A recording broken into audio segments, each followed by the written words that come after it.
తీర్చిదిద్దేందుకు కృషి చేస్తున్నామని వైద్య ఆరోగ్య కుటుంబ సంక్షేమ శాఖ మంత్రి సత్యకుమార్ యాదవ్ తెలిపారు. పాజిటివిటీ రేటు 2.34% నుండి 0.58% తగ్గేలా కృషి చేసిన వైద్య ఆరోగ్య ఏపీ సాక్ సిబ్బంది అందరికీ అభినందనలు తెలియజేస్తున్నారు. 35,000 నుంచి 40,000 ఖరీదు చేసే యాంటీ రెట్రో వైరల్ థెరపీ మందుల్ని ఉచితంగా 59 ART సెంటర్ల ద్వారా అందించడం జరుగుతుందన్నారు.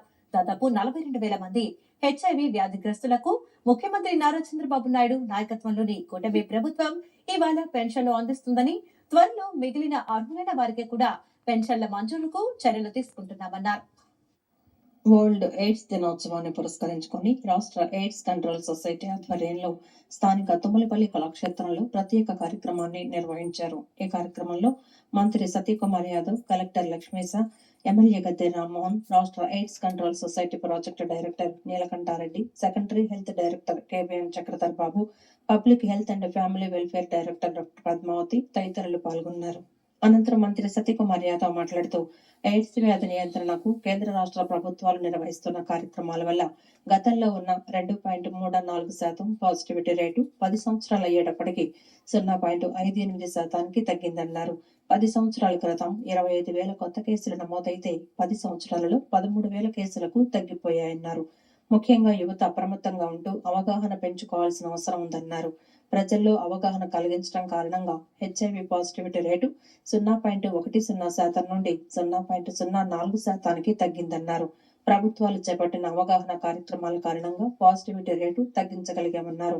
15 మొబైల్ ఐసీటీసీలను కేంద్ర ప్రభుత్వ సహకారంతో రాష్ట్రంలో తీసుకురాగలిగామన్నారు. అయినా దేశంలో రాష్ట్రం 2వ స్థానంలో ఉండడం దురదృష్టకరమన్నారు. గతంతో పోలిస్తే నేడు ఎయిడ్స్ తో మరణిస్తున్న వారి సంఖ్య కూడా గణనీయంగా తగ్గిందన్నారు. ఎయిడ్స్ సోకట వల్ల ప్రాణాలు పోవటం లేదు కదా అనే నిర్లక్ష్యం పనికిరాదని, ఆ నిర్లక్ష్యం ఖరీదు ప్రాణం కాకూడదనే విషయాన్ని ప్రతి ఒక్కరూ గుర్తుపెట్టుకోవాలని, ముఖ్యంగా యువత గుర్తుంచుకోవాలన్నారు. ప్రపంచంలోనే భారతదేశం ఇవాళ ఎయిడ్స్ సంఖ్యలో ఉన్న వారి సంఖ్య 3వ స్థానంలో ఉంటే మనం దురదృష్టవశాత్తు ఆంధ్రప్రదేశ్ ఇప్పటికి కూడా 2వ స్థానంలో ఉన్నాం. మహారాష్ట్ర మొదటి స్థానంలో ఉంటే ఆంధ్రప్రదేశ్ 2వ స్థానంలో ఉన్నాం. ఇటువంటి చర్యలు చేపట్టినప్పటికీ ఇంత విస్తృతంగా ఈ వైద్య ఏపీ శాఖ సిబ్బంది ఈ సేవా కార్యక్రమంలో ఉద్యోగ ధర్మంలో పాటిస్తూ సేవా కార్యక్రమాలు చేపడుతున్నప్పుడు దానికి తోడు దాదాపు 110 దాకా అనేక మంది ఎన్జిఓలు సేవా చారిటబుల్ ట్రస్ట్ ఆధ్వర్యంలో కూడా ఎటువంటి కార్యక్రమం చేశారు. అనేక ఎన్జిఓలు కూడా వీటిలో నిమగ్నమై పనిచేస్తున్నా మనం ఇంకా దాన్ని పూర్తిగా నివారించలేకపోతున్నాం. దీంట్లో భాగంగానే మనం ఒక టార్గెట్ పెట్టుకున్నాం. 95 నాకు టెస్ట్ చేసుకోవడానికి చాలా మంది మొహమాట పడుతుంది. 95 మంది టెస్ట్ చేసుకోవాలి. హెచ్ఐవి ఉందని అనుకున్న వాళ్ళు లక్షణాలు కనిపిస్తే టెస్ట్ చేసుకోవాలి. ఆ 95% మందికి మళ్ళీ యాంటీవైరల్ థెరపీ అందించి వాటిలో రోగం తగ్గించే ప్రయత్నం చేయాలి. తర్వాత 95% వైరల్ లోడ్ తగ్గించి 2030 నాటికి పూర్తిగా ఎయిడ్స్ రహిత ఆంధ్రప్రదేశ్ ఎయిడ్స్ రహిత భారత నిర్మాణం చేయాలనే ఒక లక్ష్యంగా పెట్టుకున్నాం. అయితే 10 సంవత్సరాల్లో 25,000 కేసుల నుంచి 13,000 కేసులు తగ్గించగలిగాం. 2030 నాటికి ఇంకా 5 సంవత్సరాల కాలం ఉంది కాబట్టి 2030 lack of awareness is the greatest enemy for this campaign. ఇది కనుక మనం అర్థం చేసుకొని ప్రాపర్ అవేర్నెస్ తో ముందుకు వెళ్తే, ఇప్పుడు స్నేహ చారిటబుల్ ట్రస్ట్ నుంచి వచ్చిన స్నేహ ఎన్జిఓ నుంచి వచ్చిన పిల్లలు ఆ స్కిట్ లో ఎంత చక్కగా మనకి చూపించారు. ఒకవైపు ప్రాబ్లం ఉంది, ఇంకొక వైపు సొల్యూషన్ కూడా ఉంది. మీరు అక్కడ అవుట్ రీచ్ వర్క్ అని బోర్డు చూపించారు, చూస్తుంటే హెల్త్ కౌన్సిల్ అని బోర్డు చూపించారు. అలాగే ఏఆర్టీ సెంటర్ ని చూసినారు కదా.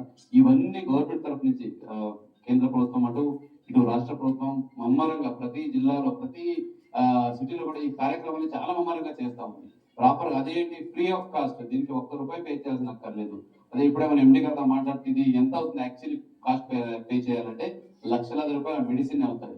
అంత medicine free of cost government ఇస్తా ఉంది. ఎందుకు? సమాజం బాగుండాలి, ఈ ఎయిడ్స్ బారిన పడిన వాళ్ళు ఎక్కడ ఇబ్బంది లేకుండా మంచి జీవితం నడపాలని. ఈ ఎన్జిఓ ద్వారా ఎక్కడ మనకు వాసవి మహిళా మండలి కావచ్చు జిల్లాలో, అలాగే స్నేహ కావచ్చు, అలా కాకినాడ నుంచి మా మిత్రులు వచ్చారు. సో వీళ్ళందరూ చొరవతో వీళ్ళందరూ ఇన్వాల్వ్మెంట్ చాలా. దీని మీద ప్రతి ఒక్కరు అవగాహన పెంచుకోవాల్సిన అవసరం ఉంది.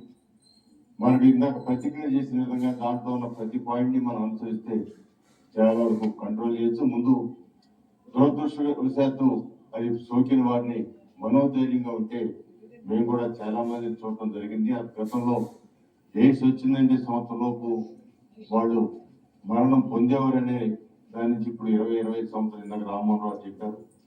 20-25 సంవత్సరాలు దాకా మంచి మందులతో ఇప్పుడు అందుబాటులో ఉన్న ఈ రాష్ట్రంలో అందుబాటులో ఉన్న మందులతో చాలా మంది చక్కటి జీవనం కూడా కొనసాగిస్తా ఉన్నారు. సో అది పూర్తిగా అరికట్టాల్సిన బాధ్యత మనందరి మీద ఉంది. ఆ ప్రతిజ్ఞలు చేసిన విధంగా మనందరం దాన్ని అనుసరించాలని మరొకసారి కోరుకుంటూ So we should be responsible in our behaviors, especially ఈ సెక్షువల్ ప్యాటర్న్స్ లో కానీ ఈ మధ్య ఎక్కువ చూస్తున్నాము. సోషల్ మీడియా కావచ్చు, డేటింగ్ యాప్స్ కావచ్చు, టిండర్ యాప్స్ కావచ్చు. సో వీటికి దూరంగా ఉండాలి. అట్లాగే డ్రగ్స్ కు దూరంగా ఉండాలి. ఎస్పెషల్లీ ఇంజెక్టబుల్ డ్రగ్స్ అనేవి ఆ సిరింజెస్ నీడిల్స్ షేర్ చేసుకున్నప్పుడు అది ఫాస్ట్ గా స్ప్రెడ్ అయ్యే ప్రమాదం ఉంది. ఇప్పుడు ఎందుకంటే ఇంతకుముందు మన రైట్స్ ఎన్జిఓ వాళ్ళు చూపించిన దాంట్లో ఇప్పుడు ఫీమేల్ సెక్స్ వర్కర్స్ ఇప్పుడు సమాజంలో ఎట్లా ఉందంటే ఓన్లీ 1.2% పాజిటివిటీ ఉంది. కానీ వాళ్ళకు మించి ఇప్పుడు MSM male to male sex workers లో 2.4 పాజిటివిటీ కనిపిస్తూ ఉంది. వెరీ ట్రాన్స్జెండర్స్ కి వచ్చేటప్పటికి ఇంచుమించు 6% కనిపిస్తూ ఉంది. అంటే ఈ శాతం ప్రకారం చూసినా సరే ఫీమేల్ సెక్స్ వర్కర్స్ కు ఒక అవగాహన వచ్చింది, కంట్రోల్ అయింది. కానీ మిగతా టైపాలజీస్ లో ఎంఎస్ఎం కావచ్చు, ట్రాన్స్జెండర్ కావచ్చు, ఇంజెక్టబుల్ డ్రగ్ యూజెస్ కావచ్చు, వీళ్ళల్లో ఇది పెరుగుతా ఉంది. కాబట్టి ఖచ్చితంగా యువత మీరందరూ కూడా అర్థం చేసుకోవాలి. మీకు తెలిసిన విషయాలు మిగతా వాళ్ళకి తెలియజేయాలి. అట్లాగే ఈ మెసేజ్ కూడా ఇప్పుడు కాసేపు ప్రకటన